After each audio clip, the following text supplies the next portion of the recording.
গেলে তার জন্য জাহান্নাম অবধারিত।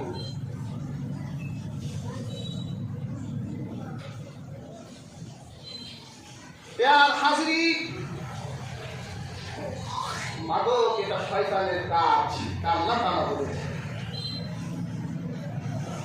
এরপর আল্লাহ পাক বলেছেন ওয়াল মাইসির, জুয়া এটাও শয়তানের কাজ। মনে রাখবে, মদ যেখানে সেখানে জুয়াও হয়, আবার জুয়া যেখানে সেখানে মদও আছে।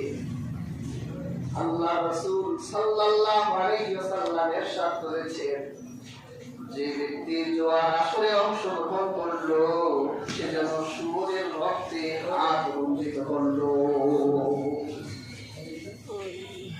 শুয়োর প্রাণীটা হালাল না হারাম প্রাণী? নাপাক প্রাণী, হারাম।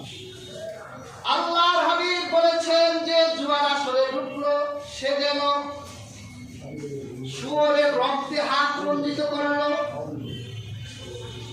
প্রিয় হাজরিন, জুয়ার পয়সাও হারাম। এই জুয়াও সমাজে শান্তি আনে না। আপনারা হয়তো বুঝে গেছেন, 2021 সালে একজন প্রকৌশলী, তার নাম ছিল রাকিব। এই রাকিবের ফ্ল্যাট থেকে 3টা লাশ বের হলো, বাংলাদেশের নিউজ। একজন ভদ্র মহিলার লাশ, আরেকটা মেয়ের লাশ, আরেকটা ছেলের লাশ। পুলিশ তদন্ত করে ব্রাহ্মণবাড়িয়া থেকে শিক্ষিত প্রকৌশলী রাকিবকে যখন আটক করলো, তার জবানিতে সে নিজেই বলেছে সে জুয়ায় আসক্ত ছিল। মানুষের কাছ থেকে কোটি কোটি টাকা ধার নিয়ে সব হেরে গেছে। মানসিক এক যন্ত্রণা তার ভিতর। বাড়ি আসলে বউ বাচ্চাদের কাছেও সে দাম পায় না। অবশেষে পশুর মতো সিদ্ধান্ত নিল, ঘুমন্ত স্ত্রীর মাথায় লোহা দিয়ে বাড়ি দিয়ে হত্যা করলো। নিজের আপন মেয়ের ঘরে ঢুকে, 6 বছরের মেয়ে আপন মেয়ের ঘরে ঢুকে গলায় রশি দিয়া ফাঁস লাগাইয়া মেরে হত্যা করলো।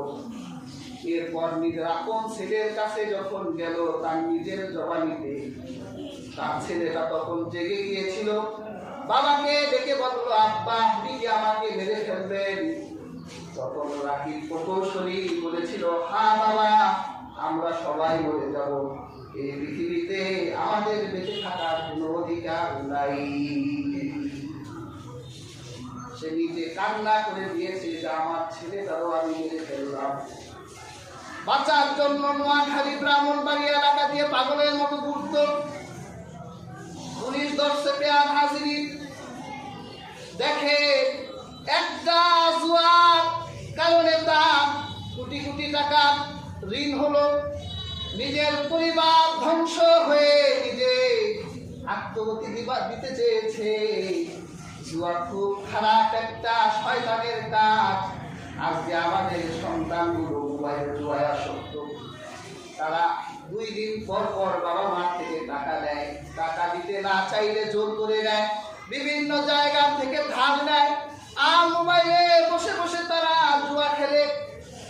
এইভাবে আপনার সন্তানগুলো নষ্ট হয়ে যাচ্ছে জুয়ার কারণে। প্রিয় হাজরিন, আমার আল্লাহ আজ থেকে 1000 বছর আগে কোরআনের সূরা মায়েদা দিয়ে এই জুয়ার আসরকে, এই জুয়াকে আমার আল্লাহ হারাম ঘোষণা করে দিয়েছে।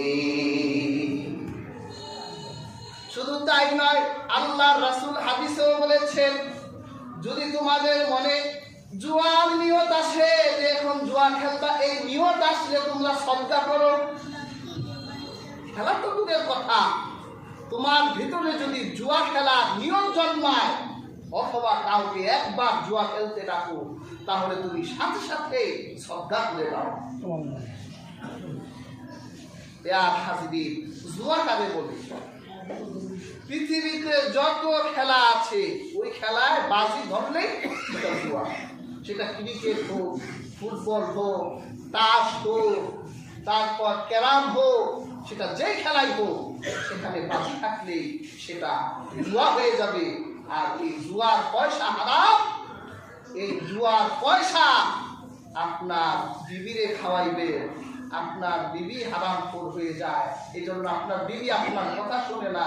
আপনি মানুষের কাছে বলেন যে আমার বউ একটা আস্ত হারামি। সন্তানরা হারামিপনা করে কেন করে? আপনার হারামের পয়সা যার রক্তে ঢুকে সে হালালি করতে পারে না, সে হারামি করতে পারে না। কাজেই হাজরিন, সাবধান, জুয়ার মুসলিশ ভেঙে দিতে হবে। আপনার সন্তানদের মোবাইলগুলো চেক করে দেখেন তারা ক্যাসিনোর সাথে যুক্ত কিনা, তারা বিভিন্ন অ্যাপে ঢুকে জুয়া খেলে কিনা। রাতের পর রাত তারা যাপন করছে, ঘুমাচ্ছে না, চেহারার দিকে তাকানো যায় না। সন্তানটা একটা মোবাইল কিনে দিচ্ছে, এই মোবাইলে লক্ষ লক্ষ টাকার জুয়া খেলে হেরে যাচ্ছে।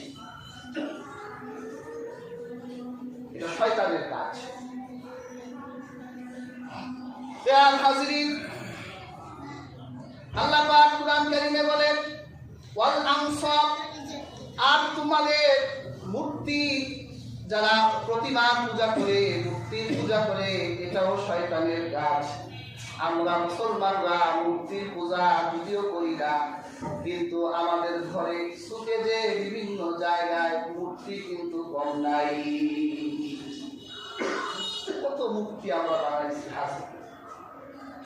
এই মূর্তি এটাও শয়তানের কাজ। মূর্তির আসরে যাবে,